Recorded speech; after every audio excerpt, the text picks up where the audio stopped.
यहाँ पे हमको सिद्ध करना है कि 3 पॉइंट जो है वो संरेख है। यानी संरेख का मतलब होता है कि तीनों पॉइंट जो है वो एक लाइन पे मिलते हैं या पाए जाते हैं। यानी कि तीनों पॉइंट एक ही लाइन पर लाई करते हैं, यानी तीनों पॉइंट कोलिनियर होते हैं।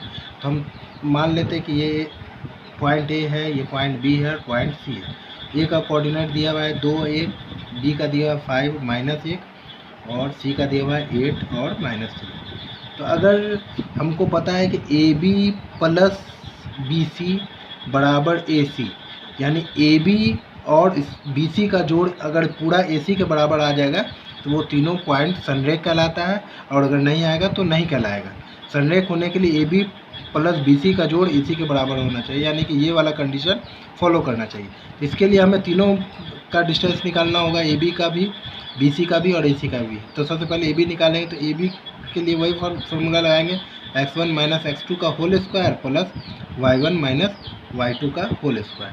ठीक है, x1 2 दिया हुआ है, x2 5 दिया हुआ है, इसका होल स्क्वायर हो जाएगा, और y1 1 दिया हुआ है और y2 -1 दिया हुआ है, इसका भी होल स्क्वायर हो जाएगा। ठीक है, 2 - 5 का whole square plus 1 minus minus plus 1 का होल स्क्वायर। ठीक है, 5 में से 2 गया तो -3 का होल स्क्वायर हो जाएगा, और 1 और 1 2 होगा, 2 का होल स्क्वायर हो जाएगा। ठीक है, 3 का स्क्वायर 9 होगा, 2 का स्क्वायर 4 होगा, दोनों को ऐड करेंगे तो आ जाएगा √13।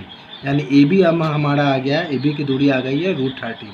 अब हम बी सी निकाल लेंगे, बी सी का ही फॉर्मूला वही अप्लाई होगा, x1 माइनस x2 का whole square plus y1 minus y2 का होल स्क्वायर।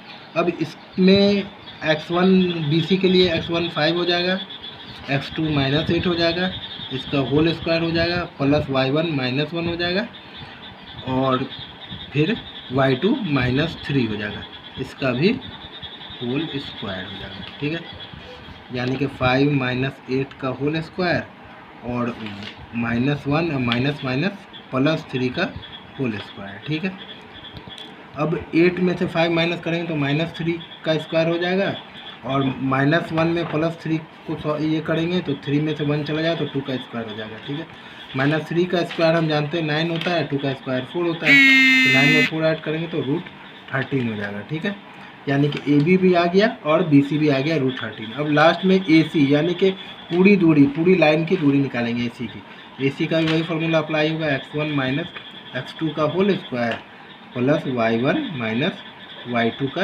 Whole square.